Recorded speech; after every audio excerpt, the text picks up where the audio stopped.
yeah. You're a handsome young guy. And there you are with Robert F. Kennedy. I'm telling you, yeah. Yeah. So, but anyway, it's ironic. Now that people his can son, get autographed copies of this book, can't they? well, Do yeah, you sell them at the book center? I do. Yeah, if they want an autographed copy, if they buy one, I can autograph Yeah. it. Definitely. They can. But anyway, really, all Well, they have to do is look this through- one just signed look over to at- anybody?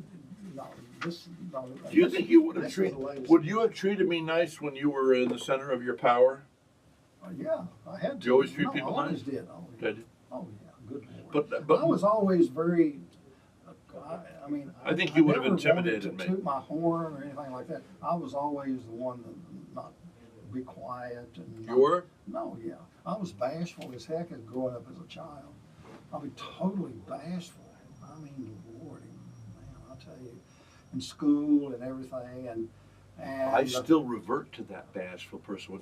Sometimes I'll walk into a party and I revert back to just, I have to, let's say you're there with your martini. I have to go up and say, hi, I have to jump over the mountain.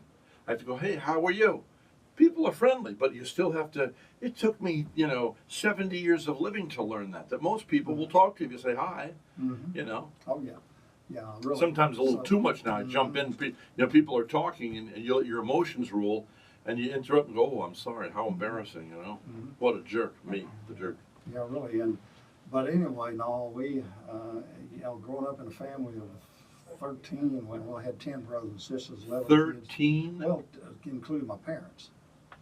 Wow. 11 kids and 2 parents, and 7 sisters and 3 brothers. So wow. So. My friend Jerry Lamoth, who I just lost, he had 11 children who lived down here. Mm-hmm. He had been a Catholic priest and fell in love with this girl, left the priest. Once you're a priest, you're always a priest. They got married, and one of the Zork girls, and Gwen, and anyway, they had 11 children. But I can tell you this, all 11 children were so well behaved. Were your siblings well behaved? Well, yeah, you had to be. My father was pretty rough. Let me ask you this, though. Were you, one thing, I went to Africa with a pastor from Hopewell, Virginia, and they have 8 children. And his wife, Annette, was telling me, oh, it's much easier when you have a lot of children, because as soon as the first girl gets big enough, she's the babysitter and you can go out. That's right. Now, yeah.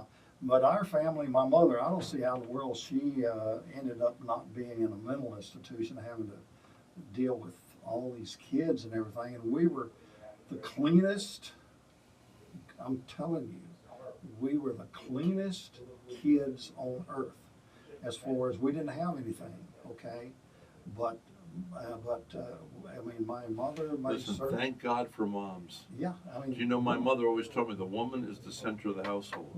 You might be out there fighting the lions and tigers, and you might be bringing in the bacon, but the woman sets the whole pace for everything. Yeah, definitely. And she rocks the cradle. Women think they have a career or a mother. Are you kidding? That is a career. It's the greatest career you could possibly have. Yeah. But anyway, when even in high school, I got all these. I was voted the neatest and everything in high school. Okay, and I felt bad about it. I really felt bad. And like in high school. You were voted the cleanest? Yeah, everything. I was everything. The most popular, cleanest, you name it. Were you the youngest? Yes, I was the youngest son. Yeah. But anyway, I would, we went to school, and this was in the 50s, I had one pair of Levi's, okay, and I would put creases in the legs of the Levi's. I liked that look. I'm not kidding you. Good for you. I'm not kidding. And everything else. I wouldn't date a girl unless she had creases in her pants. I was always fastidious. I mean, I've always been attracted to and always, But anyway, yeah, and that was. Because I'm needful. That was the way. Every man needs a maid and all that stuff. Yeah. I started. Don't tell them, but they're actually the women are the superior angelic beings. I have. Well, they kind of take us on like dogs. Mm-hmm. Well, he's big and ugly, but he'll protect me if need be, and I feel secure around him. I'll tell you, my sister. Now, Ralph, give me your dirty underwear on Tuesdays and eat your eggs, please. And my mother had to wash all of her clothes. We didn't even have running water or well or anything. We all went down to the river. Came from the spring. Really? Spring. So you were dirt poor. Well, lower than that. You know, I want you to do. There's a couple things I want you to do. I want to do. Listen, I want to do an interview with you, focused just on that. Oh, Now you're going to have to go home and do some homework to recite some of these men. Don't come in here on the seat of your pants. I want you to come in here with stories. I want to hear about that. I love hearing stories of hardship. Another thing is I'd like to do an interview with you is for WCNO. Now that's strictly Christian. Yeah. So what I want to hear. Is that 89.9? Yes, okay. yeah. And I'm on there, and I want to do an interview with you that's about your dad, who was the pastor of many churches, right? Yeah, He oversaw. He was a Methodist. So he would go. He would go out Sundays and do multiple services. Yes. How many at a time? 3, well, 4? Sometimes during the week you'd have a Wednesday night service, and then I'd have to go. Sometimes he would have 2 services on Sunday. Yeah. Because he'd have to travel from one church to another. And he managed to get in 2 sermons on Obviously, Sunday. it didn't pay well if you didn't have any plumbing or anything. Oh, good Lord. He didn't make more than $3,000 a year in his life. Yeah, but my school teacher, when I was in 1964, Mr. Mayer, my math teacher, I asked him what he made. He made $4,000 a year. Mm-hmm. You know what my stepfather, who was vice president of IBM, made? Nearly $50,000 a year. We were wealthy. I didn't know it. Yeah, it was something else. Yeah. And it got down to where I remember sometimes, you know, for a meal or whatever, as far as cornbread, you know, my mother would use the cornmeal. It was ground. It was ground in a grist mill that rode about 4 miles. I've seen those grist mills up there. Okay. And we didn't have milk, so no milk. Well, you would run out or whatever, and so she would have to come up with these cornbread patties or whatever using water. You know, and pinto beans and cornbread. Well, how about this? In the South, remember I dated somebody from the South for 20 years up there in McMain Vale, Tennessee, and they have, you know, and for breakfast they have, what do you call it, that gravy on top of biscuits? Yep. All it is it's the gravy. sausage Hold on. gravy. Yeah, but all it is the sausage gravy is just liquid biscuit on top of a regular biscuit. Mm-hmm. That's all it is. It's Yeah. biscuit upon biscuit. Yeah. You're eating all those carbs. What amazed me, though, is how come the people up north aren't as fat as a hog? Because now they say carbs. See, there's been a crime perpetrated upon the American people with these fats, these trans fats. Yes. Because nobody in my family to me was ever had this kind of weight. Nobody in my lineage. So this is a crime that's been perpetrated upon me. It's those trans fats. Yeah. Well, I am really for this guy. Okay. Which guy? RFK Kennedy. Jr. You met his dad, right? Well, yeah, I've been in his office, sir, many times. I would to go up and take friends of his on tours of FBI headquarters. So you met him and John F. Kennedy? I didn't visit. I didn't really meet him, John F. Kennedy. When I was up there, he was a senator, and I had roommates who had these. Yeah, but if you were with Kennedy when he was the Attorney General, right? Well, then his brother was the president. His brother, but and I was a tour leader for the FBI. And, does the Attorney General have his office in the White House or no? No, the Attorney General has his office on the same floor as the FBI director. Oh, now what's the West Wing?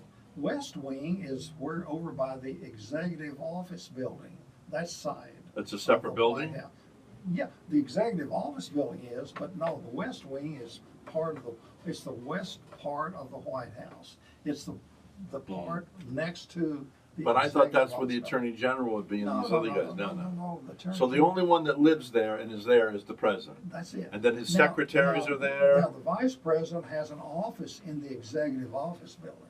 He has an office there, okay? All right. But they don't wield too much power, do they? Not too much.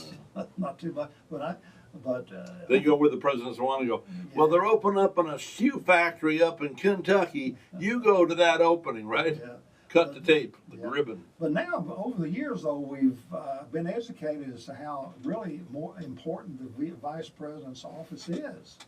I mean, it can be. Hey, it's extremely important, you know. And well, listen, we're gonna take a break here, and but I want people to go out and buy. So we came to a conclusion today. I want to do one interview that'll be focused in on what it's like to really paint that picture of your mother with those cakes and only water to make them. It was like to have no running water in the house. The toilet was outside an outhouse, right? No, we didn't have an outhouse. What'd you use? The field. You didn't even have an outhouse? Why? The first 6 years of my life, we had no outhouse. We didn't have it. Just didn't. It was that backward. And no railing fence, you know, these, we had one zigzagged railing fences that they had back 300 years ago. And the slate road out in front of the house, and back buckboard wagons would come by and all that. You know. Wow. And really, as a kid, you know, I started remembering things when I was 4 years of age. I remember World War II, Gabriel Heater would come on the old battery operated radio, which was it was the static. The United States in a day of infamy. He says, Okay. all right. He says, a bit of good news tonight. He always tried to have a bit of good news. Oh yeah, a bit of good news. And as a kid, you know, we went barefooted from May until throughout September. Oh, what is it? Oh, what did he do? Oh my God, what is that? That's a new video. That's us. Oh, They're really? doing a whole new thing, yeah. Oh man. Yeah, but I don't, the back of your head. Oh, they can put Back who's- oh, they're doing this. Oh, they get your book up there too. Yeah, oh my. That's great. But anyway, Well, anyway, I got these guests in the back. I got to tell you. So I want you to Yeah, do your yeah. homework for what it was And- like to be totally impoverished, and then I want do another interview about as much as you can remember about your father and his Oh, ministry. oh yeah. And Now I really got to describe a lot of it in my book. But anyway, of the church services Yeah. and the members. was it fire and brimstone? Yeah, sort of. Yeah. Were you an scared? hour long. The sermons were always an hour long. Which is too bad because, you know, Billy Graham only preaches for 25, 27 minutes. Yeah. People need to learn that But less back is then, more. you know, that's the way Even now they go on and on and on. I go, oh, Yeah, you're telling me too much. I'm trying to remember what you said at the He beginning. repeated himself, and you can imagine a 7 or 8 year old Yeah. kid or 9 or 10 listening to all that in the seats, you know, Yeah. like every time something. Yeah. Odd Well, listen, noise or I got to say goodbye Okay, for yeah, now, we though. gotta go. Here's the book, and I will see you maybe next week. Can I have this? Yeah, sure. What the heck? You need to put a new check in there for the. Really? For the, Hey, how much? Where are we? Oh, I don't Where know. are we in that? I just, like I said, the prices went up to $8,000 I an wish hour. I had. Okay, we'll be right We'll- back, ladies and We'll gentlemen. talk to you about it. I hate to see what, you know, starting off New Year's Yeah, with, we got to get you. A book signing somewhere. yeah, really, something. Are you done or are you going? Oh, these guys are going on next. Yeah. Come on back here and meet these guys. The people that, I'm gonna take one of your books. Is this your books right here? uh, You brought these yeah, in? yeah, I did. Oh, yeah, you have Come on two. back. And I want you to have this young lady on too, this psychologist. Take a break. Hey, Can we get these two characters on it? are you leaving? I'm probably gonna head out. Well, good grief. Oh, good luck. Oh, thank you.